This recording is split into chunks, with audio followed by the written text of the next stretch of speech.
Whenever I go to Europe, one of the things on my mind is the Islamification of society. When I was in Birmingham a couple of weeks ago to see what that town was like when a Jewish Israeli football team came to town, it was sort of incredible. Before the game, I had to find a bank machine, and I went to about 4 of them before I found one in the city that worked. And in each of the places I went, just in a neighborhood, I thought, oh, I'm in the Muslim neighborhood. And after my 4th ATM visit, I realized that Birmingham is the Muslim neighborhood of Birmingham. It's almost a majority Muslim city. Now, of course, thank God most Muslims are not terrorists. They're just regular people going about their lives. But there is a new radicalism I see in the UK, especially in parts like Birmingham, where there's a critical mass of Muslim voters. And instead of just voting for a pro-Islam Labour Party, they're actually electing Islamic candidates running in the last election on the Lend Gaza Your Vote ticket. It's quite extraordinary to see Islamism grow and in some areas be so dominant that it can sustain its own movement. Quite something to see. If I was one of the handful of Jews left in Birmingham, I'd be making plans to get out, if not just the city, then frankly, maybe the country in general. I see something less progressed, but on the same trajectory when I'm in Ireland, when I'm in the Netherlands, in some parts of Amsterdam, when I'm in Sweden, in Malmo, when I'm in France, in places like Marseille. It's the same trend. America is not as progressed in this trend, but there is a radicalism that is coming to that country. Of course, it has suffered some of the worst terrorist attacks, 9/11 being the one that is the most obvious. But there is a bit of a reaction to it. It's as if the rest of the world has been some sort of an alarm. For example, about a week ago, the governor of Texas, Governor Greg Abbott, designated not only the Muslim Brotherhood, but CAIR, the Council of American Islamic Relations, if I got the acronym right. And by the way, we have a branch of that in Canada called the National Council of Canadian Muslims, the NCCM. So the governor of the state of Texas, so I think that's the 2nd or 3rd largest state in America, deeming them a terrorist group. And just yesterday, Donald Trump saying that the Muslim Brotherhood itself, at least certain branches of it, are now declared a terrorist group. That's a massive change. Will take a lot of momentum out of the Islamification of America, put a lot of fundraisers and activists on the back foot. What does all this mean? Well, I think there's one person who probably follows this more closely than most. His name is Sam Westrop. He's the director of Islamist Watch, a project of the Middle East Forum, and he joins us now from Fort Worth, Texas. Sam, nice to see you. Thanks for taking the time. Well, thank you for having me. It's an interesting moment in the news for my subject, so I'm glad to talk about it.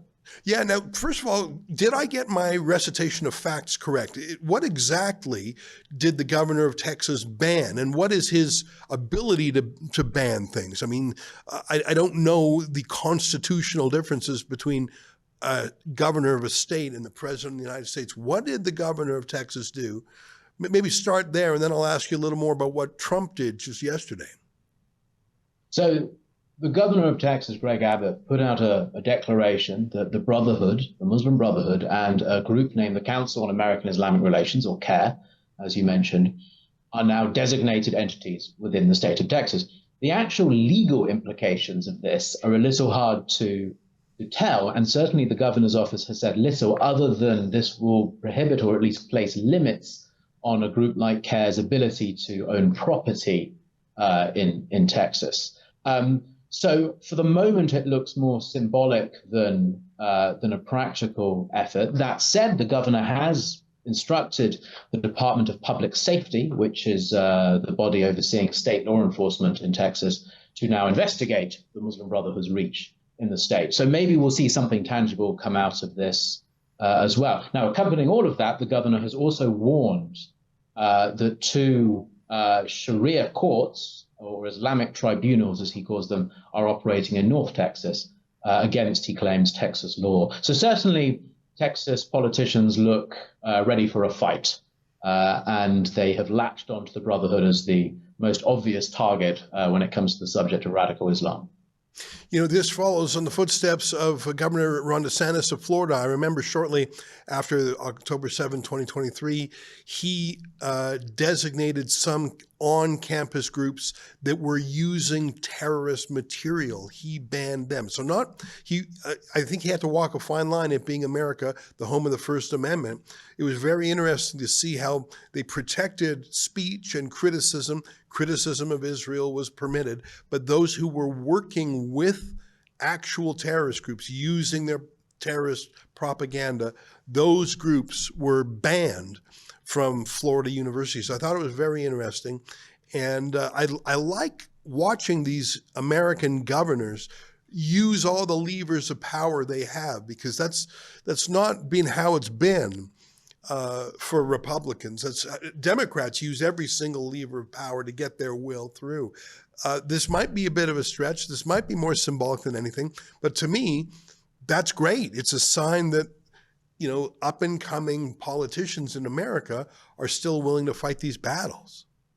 Well, let me be a little negative about the Texas move, because I welcome Governor Abbott's interest in the subject, but there is a broader question here of Islamism in the state.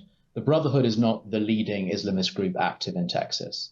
There are multiple Islamist movements from multiple ethnic and ideological backgrounds that pose a threat. The Iranian regime runs mosques down in Houston. The Salafis have entities in North Texas. The Deobandis, a very important South Asian sect from which the Taliban emerged, has institutions all over the state.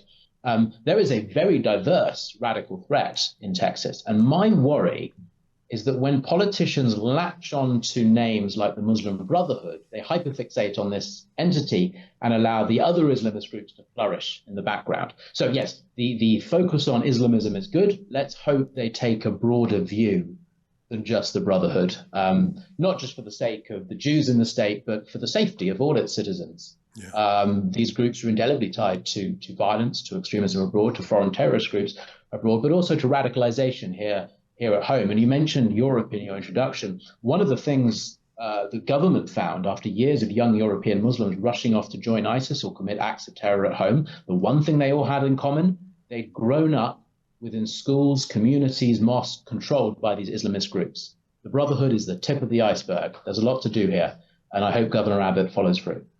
That's a very good point. I mean, if it's the showiest thing and it's a big fuss, but it's not the actual problem on the ground, then you could even say he's playing us. He's throwing us a bone in the most showy way, which is my worry about Donald Trump's statement. Now, again, not for a second do I regret that Trump has issued, I think it's an executive order. Yeah, let me just read from the White House press release here.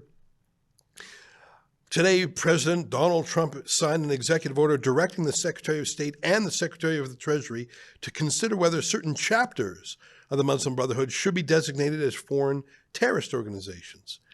The chapters in Lebanon, Egypt, and Jordan. It mandates the Secretary of State to take action within 45 days, and the aim is to eliminate the designated chapters' capabilities and operations, deprive them of resources, and end any threat posed to the United States. Well, it's tough to argue with that, but I've seen some critics online who are smarter than me point out, by focusing on those three countries, Lebanon, Egypt, and Jordan, the Muslim Brotherhood is banned there already, I'm told, and this omits two of the largest benefactors of the Muslim Brotherhood, Turkey and Qatar. And so, again, I'm happy that Trump is doing this. I'm glad he's still fighting the good fight, but I'm worried if this isn't just, hey, look over here while I bravely go after the weak banned chapters, pay no attention to the Qataris and the Turks over there.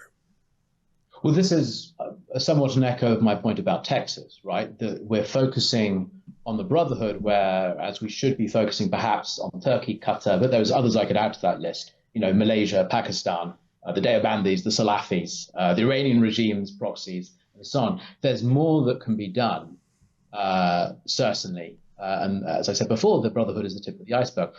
But this also brings into the question, what is the Brotherhood? Is it the Egyptian organization known as the Muslim Brotherhood, or is it every branch that a Brotherhood member has ever founded? Is it every diaspora organization that someone sympathetic to the Brotherhood has established? The term is used loosely. For example, the Lebanese Brotherhood, as the White House calls it in the designation, is in fact Jama'ah al-Islamiyah. Al-Islamiyah. Jama'ah al-Islamiyah was not founded by Brotherhood members. It was founded by people sympathetic to the Brotherhood. So does that make it a Brotherhood group? I guess the point I'm trying to make is that we are very loose with our definition of the Muslim Brotherhood, which is why a designation has been so difficult in the past, because what exactly are you designating? My suggested solution to this is be explicit. Name Qatar as an enemy of the United States. Name Turkey and its Turkish Islamist proxies as enemies of the United States. Designate South Asian Islamist movements like Jamaat-e-Islami. Designate certain Salafi and Deobandi groups. Don't refer to them as Muslim Brotherhood offshoots or branches, as too many commentators do. Be explicit about the Islamist networks and organizations that threaten American and Canadian lives and interests. This is the way to proceed. Now, my final contention with the designation, and again, I welcome the interest from the political classes on this subject. I'm glad they're doing something. But my final contention is enforcement. Remember, Hamas is already a designated organization in the United States. But 2 years since October 7th attacks, has a single Hamas financier, charity, or supporter been prosecuted in the United States or even investigated? No. So designated organizations do not necessarily get prosecuted, investigated, or suppressed in any way. So there's a risk here. This designation, again, is for show and doesn't lead for anything. Now, I'll be working very hard to make sure it does lead to something.